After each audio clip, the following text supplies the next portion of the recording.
Well, we didn't start. Yeah, go. that's right. We're risking something here. Never before seen on TV. Never before tried flavor. We're now a food testing channel. Yeah, we're gonna start doing this every week. I'm gonna try a different monster and see if I like it. You just put that on record. You know that, right? That's all right. What do we got? We got more watermelon. Yeah, that's rogue. Ultra watermelon, No. sugar free. Is it crap? It's not bad. Great. It's not great though, is it? I hate to think what color it is inside the can. Health. I really It's hate the color of health. No, It's not bad. It's the color it's of got jet fuel. It's got a little bit of watermelon in it. A little bit. A little bit. I'd give it a 6.2 Out of 10. Oh, you going 10 scale? Yeah, 6.2 out of 10. I wouldn't get. What's with the 0.2? Just 6. It's not a. It's a bit better than a 6, No, but it's it's not a 6.5. Then it's a 6. Have a sip and tell me. No, then. I'm not having a sip. All right. Well, that's my rating. Oh, get a leaderboard. If- Change if- Dom and Josh there. to the monster leaderboard. Yeah. Monster leaderboard. Yeah. I actually had a funny conversation about monsters last time I was playing golf, because we got to the halfway house and the boys I was playing with all got beers. Yeah. Now, I'm obviously not drinking at the moment, so I was like, oh, I'm going to get a monster. And the boys are like, well, we've never had them. And I'm like, it's a real gym junkie thing. Like every gym goer out there is addicted to caffeine. Or tradies. Or tradies. Or tradies. Don't neglect them. Sorry, tradie boys and girls. But yeah, just addicted to monsters. And so while they were having their beers at the 10th, I was having my monster. Fair enough. But yeah, it was an interesting thing thinking that we're so used to seeing people drinking 3, 4, 5 coffees a day or having you should be sponsored soon. Hit me up, Matt. Or just smashing energy drinks like they're waters. It's not a common thing, I don't think, outside of. Imagine hydrating on caffeine. Well, you can't. That's a whole different. But yeah, when people ask, like, I have this many energy drinks, or I have this many coffees, does that count towards my hydration? I'm like, no, not at all. No. Like tea, yes. Coffee, no. Energy drinks, no. No. So big no. Big no. Big no. That's got nothing to do with what we're talking about today, No. dude. Absolutely nothing to do with it. But it's a fun start. Couldn't get the flavor I wanted, so. Yeah, but okay, like White Monster is the only monster. Really? Yeah, the peach one goes all right.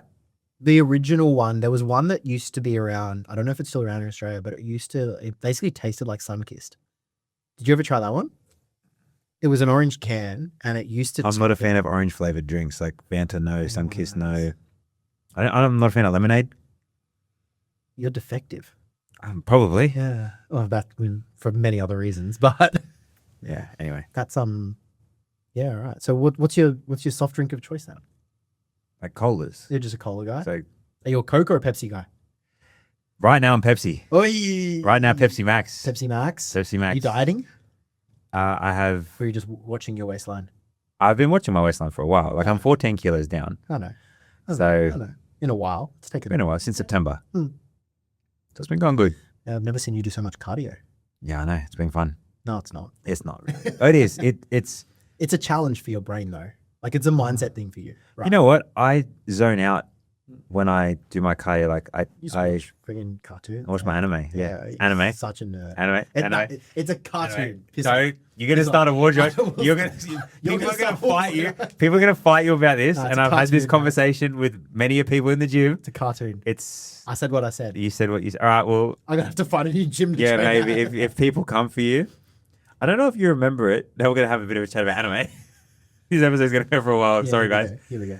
Do you remember like 6 or 7 years ago when powerlifters were notorious for loving anime, and it was like they were the group that loved it? Yeah, you know what it was? It was student engineers who loved anime and powerlifting. And that was the trifecta. And it was a massive thing. It was a big thing in the States. Yeah, massive thing in the States. Yeah. Whereas now it's much, much more common. Like a lot of bodybuilders love it. I can't stand it. Like what? Have you watched a good one? No, I haven't watched any of them. Well, then how can you say you can't stand it? Right, You never watched it. There's like actual cartoons where it's at. Like, come on, you grew up in the same era that I did. Yeah. You've got Pokemon. That's an anime. You got Dragon. No, it's not. They're animes. Are they? Yes. Okay, well, then I like Pokemon. I like They're like Dragon Ball Z. OG I like ones. Pokemon Dragon Ball Z. So you do like them. As a kid. Yeah, they got bet. Like, you know what happened? I grew out of it. like a rational You anime. haven't watched a good one. I grew out of it. You haven't watched a good one. Dominic, I'm going to send you some. No, you're not. Yeah. I'm not gonna, Okay. I'm I'll rate these. You can rate the anime. not rating anime. I'm not rating That's anime. what we can do. Because I will not watch them. You will. I won't. No, we'll see. I won't. We'll see. Just play them in the background. Yeah, exactly. Let it be on the background. Force me to watch just them. highlights of them in the background. Live reacts of me watching anime. Yeah. What are we actually talking about today? So, guys, today's episode is actually a bit of an interesting one. We're going to be talking about the selection of load when training and managing what we call RPE. So this one here kind of comes from the scope more so PT to client or physios prescribing rep ranges to clients. So obviously when we train, most programs you'll have a specific rep range. It could be, 5, it could be 6 to 8, it could be 10 to 12, it could be 10 to 15, could be 20 plus, like whatever the rep range may be, whatever the program style looks like. And the goal is to try and get to an RPE or rate of perceived exertion. Now, personally, I have seen people drastically miss what the RPE they think they're hitting. What about you? Yeah. And it's always an overestimation, almost exclusively. No one seems to ever underestimate unless they're being kind of a bit of a smart ass on social media, like grinding out a, ridiculously poor rep, saying, oh, like RPE 8 just to take the piss. Yeah. But I think like what ends up happening, right, is like in that, like in the perceived exertion, there's a couple of different things, because obviously in PT and mainstream fitness industry right now, we use a 10 scale, but in the literature, it's a 6 to 20. Like the RPE Really? scale is originally brought out as a 6 to 20. I didn't know that. Yeah, it's a 6 to 20, and it's being reverse engineered into something easy for people who don't do exercise science to use a 1 to 10. Yes, you. Yeah. Well, So, but is it Yep. the 20 is a 10? Like the yeah, so 20 would be all out max effort, right? Okay. But from 6 to 20, you've got more checkpoints, more increments along the way yeah. than as a 1 to 10. I just feel like people get that even more wrong. Correct. But what happened, right? So 6 was essentially like you were getting to a physiological base, like a set point or like a starting point for intensity. So you weren't starting at sitting here like we are right now and then going to lift something. Yeah. You'd already like done a warm up, done a prep, like done all this standardized stuff. And it was primarily, if my memory serves, it was primarily based in like VO2 max testing. Yeah. It's like that, VO2 max and metabolic testing in that way. So it's more cardiovascular, cardiorespiratory. We then reverse engineered it for muscle. Yeah. I think that's where as well, RPE is often interchanged with RIR. Yeah, Your reps and in- still butchered. Reps in reserve. Yeah. So for anyone that doesn't know how you would rate the two, so your rate of perceived exertion on a scale to 10, 10 being I worked as hard as physically possible, you want to try and work as close to that when you're training. So to get the best physiological adaptations to what you're doing. A lot of people, when they start to feel the reps getting hard, we'll say that's when they're starting to get to that 8, 9, or even 10 point. And most of the time, that's actually year 6. Probably, yeah. That's when you want to start actually pushing past it. I personally will often ask the question of someone how many reps they think they had in the tank. So going back to the reps in reserve scale, the reps in reverse scale would be how many reps you had left until you failed the set. So again, a lot of the things that you will read or people talk about will be to get the best physiological adaptation to the stimulus in the gym. You want to work to 2, 1, or 0 reps in the tank during your working sets. Now, I've actually tested this on people. Of course you And have. it's not fun for them. It's fun for me. Where I'll get them to do a set. They'll get to, let's say, their 10 or 12 reps. And I'll say, how many reps do you think you had in the tank? And they'll say, 1 rep left. I only had 2 left. Okay, on the next set, we're actually going to go till you physically fail. I'll help you if I need to, but you are going till you physically fail. Full send, no return address. About 20, 22 reps maybe. So it's like, okay, you were finishing your set thinking you had 1 or 2 reps left in the tank. And on the following set after 90 seconds, 2 minutes rest, you pushed out 10 more. Yeah. So, and that's where you go flip it and go back to the RPE scale. And it's, well, if you were actually judging that first set on an RPE, you probably would have said somewhere between maybe 7 and 9. Yep. If you think you only had 1 or 2 reps left, when realistically that's your 6. Yeah. Maybe even less. Yeah, probably less. A 5. Yeah. Right? Now, for the general person training, do they need to like get themselves to that level every single set? Maybe, maybe not. Like there's a lot of dependent or variable factors that kind of go into it. But I think for the most part, actually teaching or getting a person to get to that level is important just so they can actually understand exactly what that level looks like or exactly what training hard feels like. Depends how seriously you want to take it, I guess, at the end of the day. Like if you're in there and you're like just trying to like feel better about, you know, life or move or get some general exercise. And I think this is the key point, right? Like if you're exercising, probably doesn't matter that much. If you're training, it matters a lot more. Yeah. And I think that's where the key thing is. And that doesn't necessarily mean like there's certain like parameters around that, but that's more like, for me, that's probably more a mindset shift and it's goal specific. If you're just in there exercising 3 to 5 times a week because that's what, you know, you've seen on Instagram or you've done a consult with a PT and they've gone, well, you know, the research tells us we need to do yada, yada, yada. Like, okay, probably more exercise than anything else, routine, habit building, things like that. If you're training towards a specific goal, lose weight, gain muscle, you know, do a competition, powerlifting, bodybuilding, whatever, I don't care. You're now training. That's when it matters more. Yeah. That's when it's going to matter a lot more. I don't necessarily think that most people, especially, and like put my physio hat on for a second, certainly with a significant injury history to a specific structure or whatever, need to go straight to, you know, 0 to 1 RIR. Yeah. I don't think that's necessary. Yeah. But you can make very, very good progress at a 2 RIR, like an 8 RPE. Yeah. Pretty consistently. And And you can repeat it yeah. in a way that doesn't fatigue the system just as a whole, Yeah. the body as a whole, so that you're not risking having a really good Monday and then by Wednesday you're absolutely fried, and then by Friday something's breaking down. Yeah. And I think something we mentioned in a previous episode when we were talking about tempo as well, being able to hit like a 1 RIR while sticking to a tempo is really important as well, making sure that you're maintaining technique and not just powering through the reps or giving up technique just to say you did that. Yeah, congratulations. I had 1 IR left on that row, but I was only like pulling it this far and I was rounded out. And then you're introducing the like the whole concept as a whole of proximity to failure. Yeah. Right. And then you've got different kinds of proximity to failure. Well, it is, like, you have the actual, like you have task failure where you physically cannot move the thing. You have a more like a mechanical muscle failure, which is just, you can't get that contraction. You can't finish the rep. And then you've got more of like a technical failure, which to be honest, like in the gym, like that's probably where you want to be. Yeah. I think for longevity at least. And on the PT side of things, it's like being able to educate someone while you're training them over a course of, you know, weeks, months, potentially even years, that just because you're not sweating doesn't mean you're not getting an effective workout. Sometimes when you're not sweating is when you are getting an effective workout. And it's like falling into that trap where it's like, oh, I have to push this person to the absolute limit of what they're capable of doing, regardless of how they do the reps or regardless of what it looks like, just so they feel like they worked out. Whereas if you're actually doing things properly, following a proper training program, hitting the required RPEs, and the RPE scale, I think as well works really, really well, especially for powerlifters.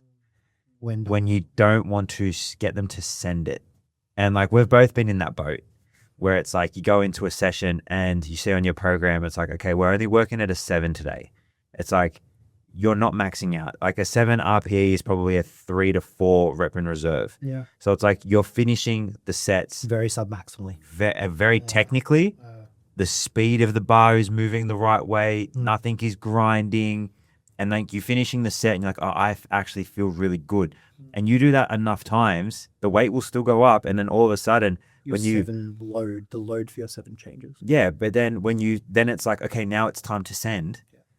You actually feel good. You're ready to do it. So using the scales, again, depending on the person, depending on where they're at in their training, it's a good tool.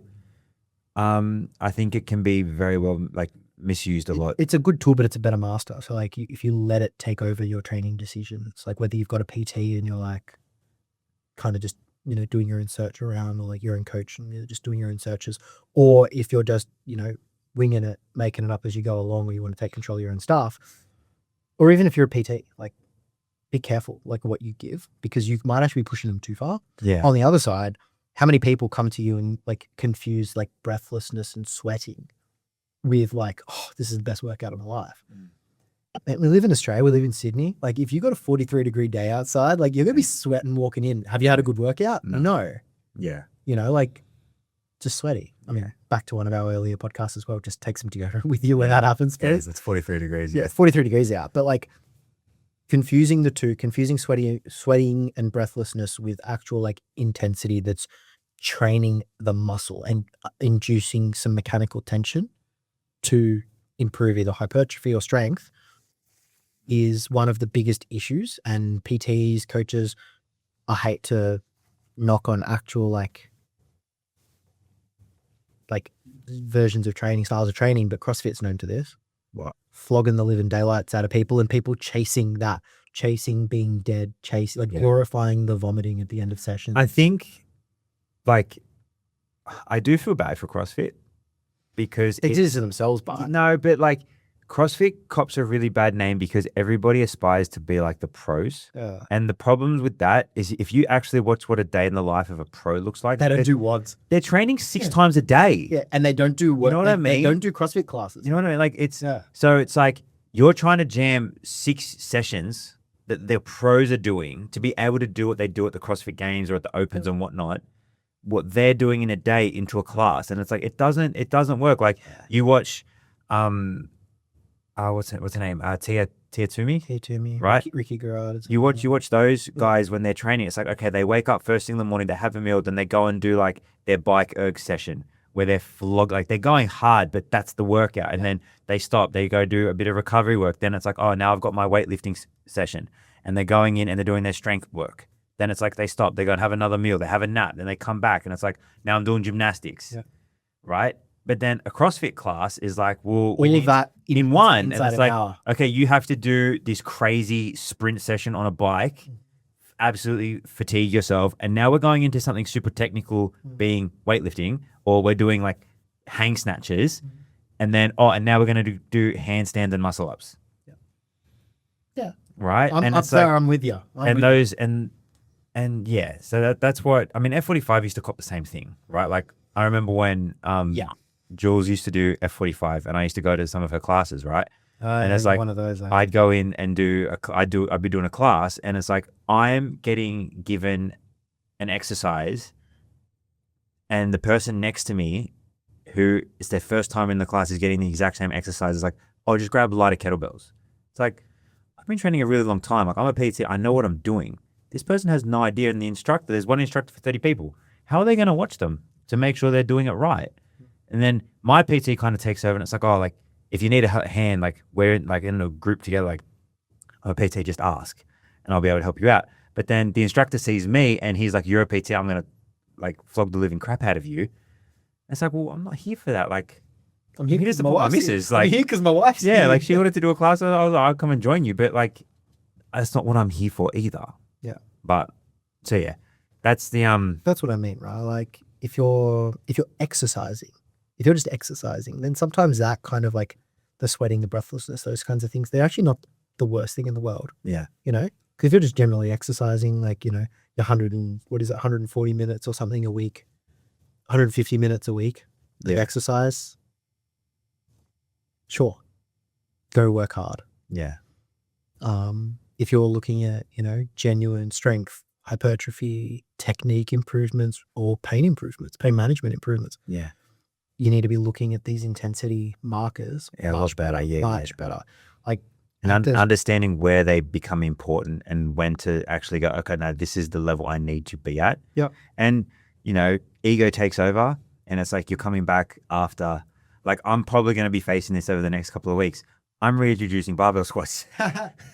So I might be seeing, I'll open space. We might bring the treatment table in here and I'll treat you on the podcast. I'm going back to barbell squatting and I haven't done that in, I want to say, close to a year, my ego can Since I've very, mistreated you very back. quickly get the better of me, Yeah. going, oh, I used to be able to do, 160 kilos on any given day for 5 reps, no dramas, to probably going, okay, like first session in the gym, do not go heavier than 60. I was about to say, You know what I mean? Like 60 is your kilos, cap. first point, like probably do some paused reps. Yeah. Box And squat, then- bro, for and you, then, box like, squat. I was actually thinking safety bar to start with. Safety bar, Because my box shoulders squat, probably we're won't. gonna, I reckon my shoulders won't handle it. your pec's not going to have a good Right. time. So it's like, okay, if that's going to be the goal, then it's like, okay, if I'm going to have barbell squatting as a thing for the next, hopefully 4 months, 5 months, I need to start really, really light.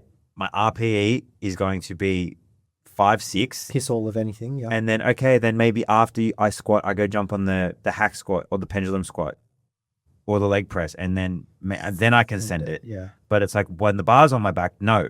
Yeah. It's retraining that pattern, retraining the technique. Don't fall into 2015 DOM when I was powerlifting. Please don't, because 2015 DOM is why we're here today. But that is also, which moves into the second part of what we're talking No. about, load management. Yes. So obviously you've got the RPE scale and the RIR scale, but then we can talk about load management, but load more so not just the weight on the bar or where you put the pin in the machine. Yeah. It's more so looking at your central nervous system. Uh-huh.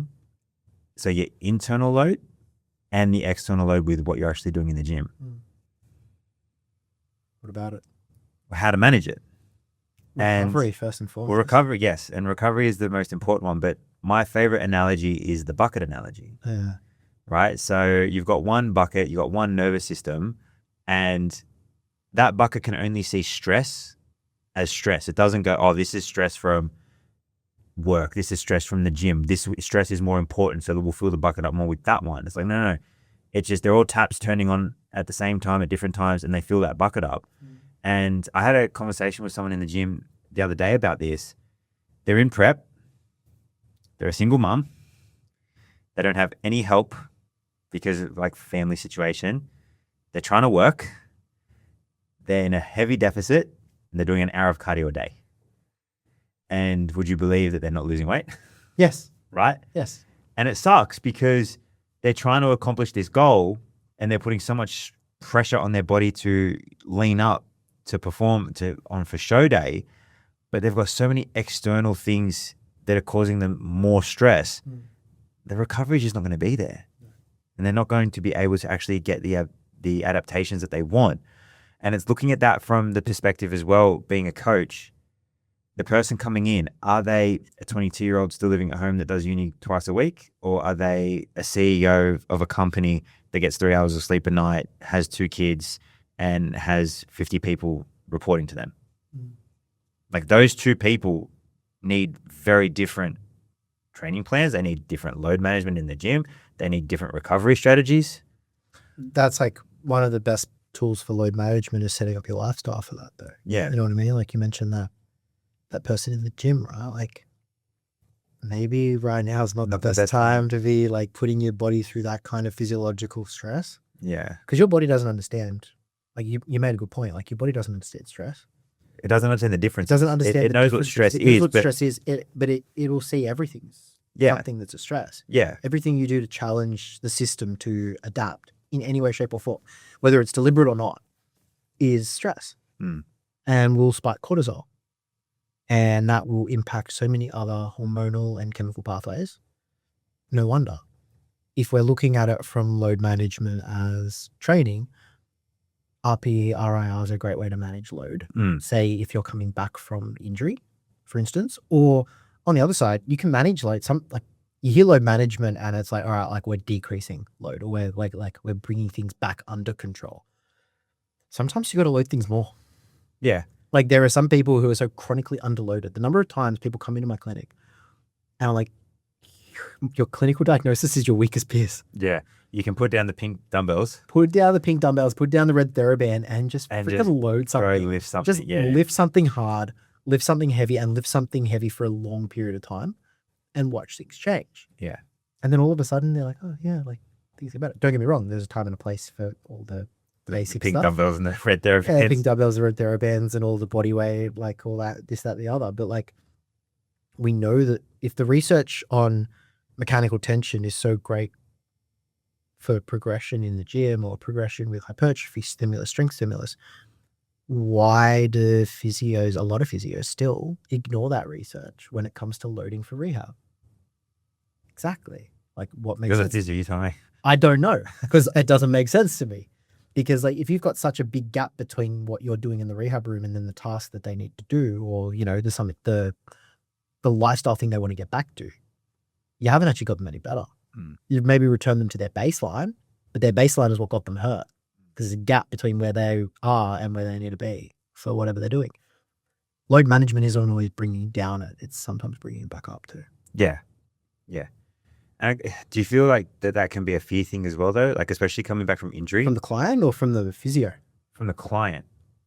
Because like, yeah, sometimes. I mean, because but it's also it's an education thing. Yeah. So has it been communicated? Has it been communicated to them and say, hey, like, you're actually not that fragile?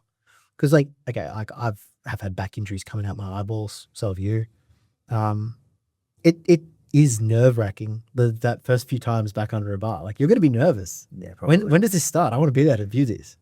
Tuesday. I won't be there. Tuesday's the leg day. That's a shame. So yeah, it'll be fun. But like, you'll be nervous. I'm excited. You'll be excited, but there'll be a version of nerves, whether it's a negative nerve or a positive nerve, doesn't matter. Yeah. You will have nerves because the last time you squatted, you ended up on my treatment table. Yeah. So, that's not to say that it's going to happen, but like, everyone has that. So sometimes it can be It's just actually deadlifting that put me back on the treatment table. Deadlifting is not for the record. Sorry, deadlifting. Deadlifting is I like apologize. squatting and benching, but deadlifting can not die. That's another topic. Barbell deadlifting. That's another podcast. That's a whole other podcast. That's like a But we won't get into that now. We'll not do that. But point is, the education around your body's not fragile, right? Tissue healing times are what they are. Like, the pathophysiology of tissue recovery is what it is. Like, there's very good science around that. But if that's the case, what is left behind is altered movement patterns, fear avoidance, and negative, let's call it negative mindsets around certain movements or certain exercises in particular. How many times do you have people come in and go, oh, like, I don't want to deadlift because I've heard it's bad for my back or something like that? Yeah, and then, but again, that's where the education side comes in. So it's like fragile. I'm sure your mum would have been like that at some point too. And I just told it. They just listen. Well, they just do. Well, they just do what they told to do. They're well good, done, mum. They're good Dad. clients. Well done, mum and dad. Yeah. I guess from the PT side of thing, it's like the whole concept around overtraining.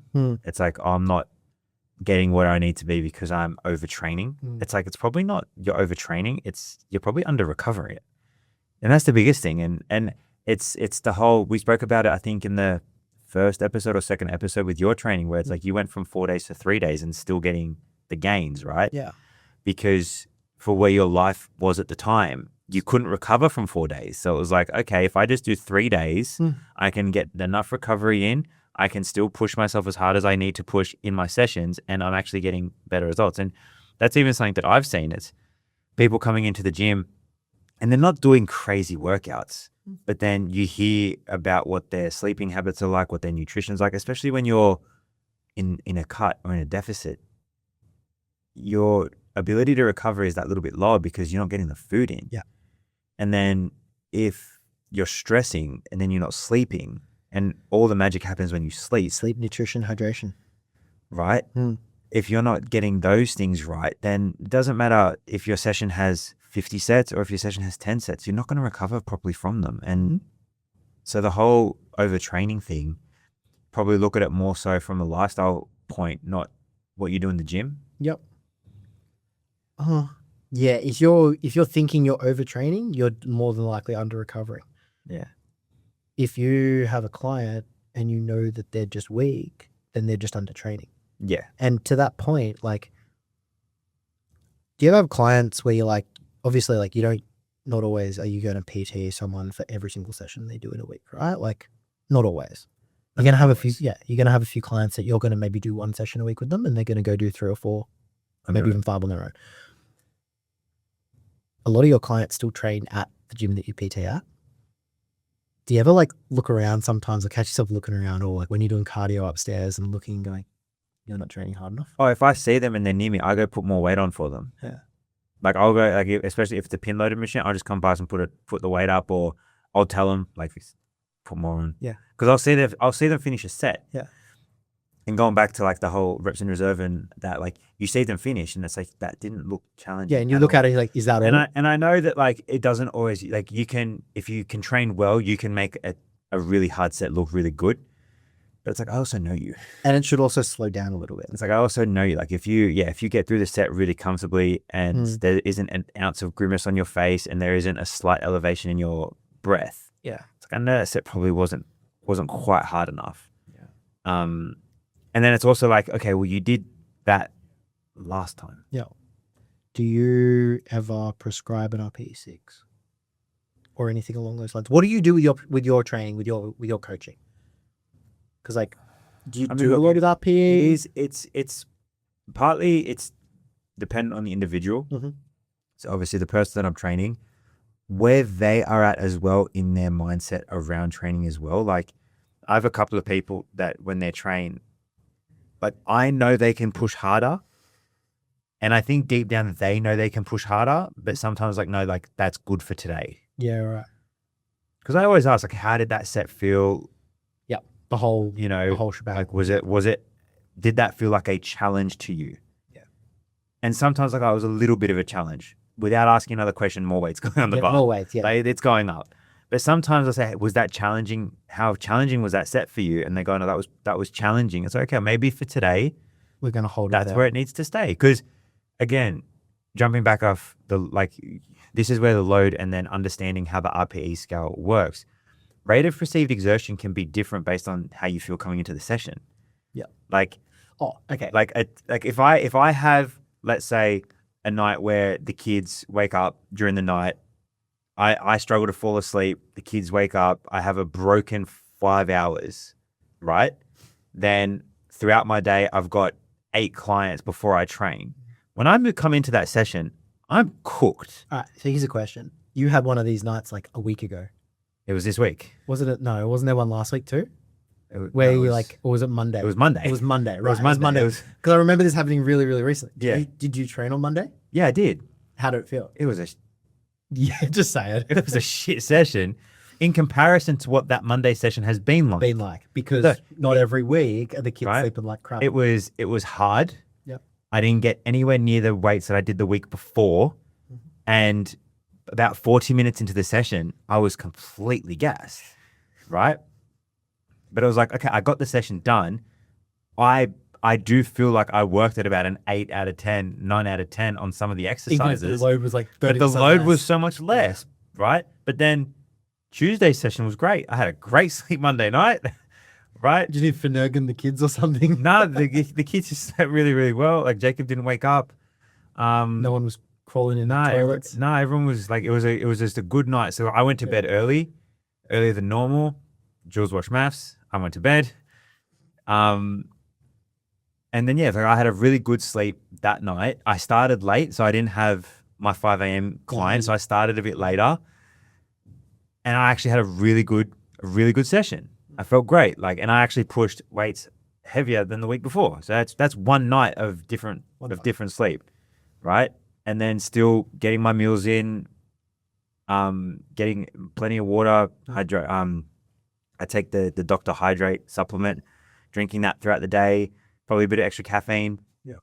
So just on those two things alone, it's like your rate of perceived exertion can still be high, even if the load from previous weeks isn't there. Yeah. And it's understanding how to ask that question. 100%. As a PT or as a person who just trains, it's important to understand that for yourself. Yeah. I mean, it's a whole different topic of conversation. We're not getting into it today because coming up on time, but wearables and recovery metrics and things like that. It's a whole different conversation, but it's a very good one because I think far too often people are like, especially with Whoop, it's a great data point for people who make all of their training and life decisions based off Whoop. Yeah. And like their recovery scores and things like that. Probably missing some of the best. So sometimes my best sessions are when I'm in the red. Yeah.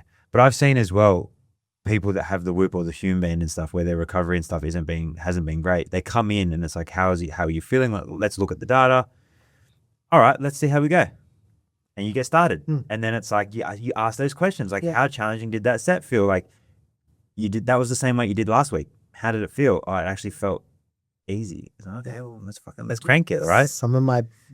Genuinely, some of my best training sessions have been when I've been like in the sub 15% recovered, and I've like objectively I should feel like absolute ass.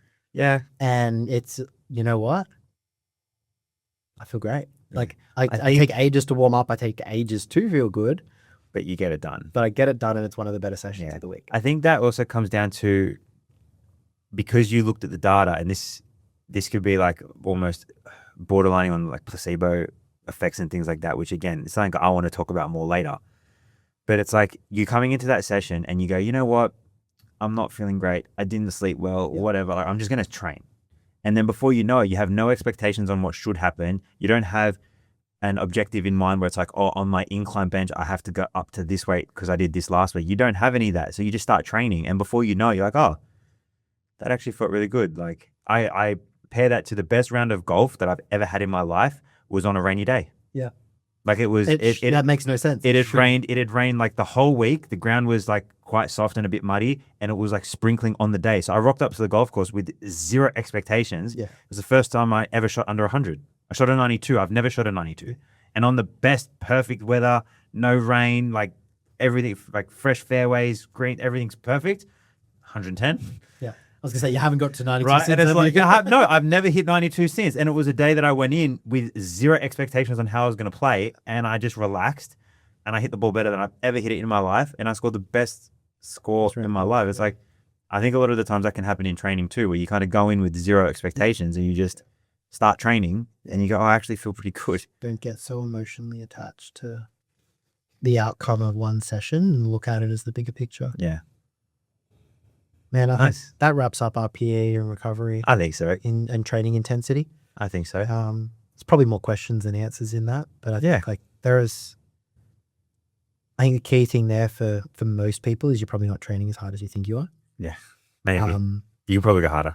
You could probably go harder at your training, and if you think you couldn't go harder, you probably still can go harder. Come and ask us. And we'll Don't ask me, ask him. Yeah. If you see Josh in the gym, just leave him alone. Just leave me alone. Just leave him alone. You're leaving me alone now too. I grabbed you the other day. You were running away from me. I ran after you and grabbed you. I was like, hey, I need your help for a second. I got a client with a shoulder pinch. Can you just give us a quick 5 minutes? You know, the thing is, right, I didn't consciously notice that you were like coming in my direction before I turned and walked away. No, yeah. I didn't consciously You got off notice, the chest press and went the opposite direction. You went, I just ran and grabbed you by the shoulders. Like, wait, come here for a second. I was about to turn around and you're like, who the freaking hell? It was like, I grabbed you. Who was grabbing me? What have I done? You had your headphones on. I was like, yeah. Yeah, I did. Well, guys, if you do have any questions about load management, recovery, or the RPE, RIR scale, you want a bit more information on it, feel free to send us a message on Instagram. Yeah. Or comment on YouTube or Spotify, whatever the hell else this is. Sure, yeah.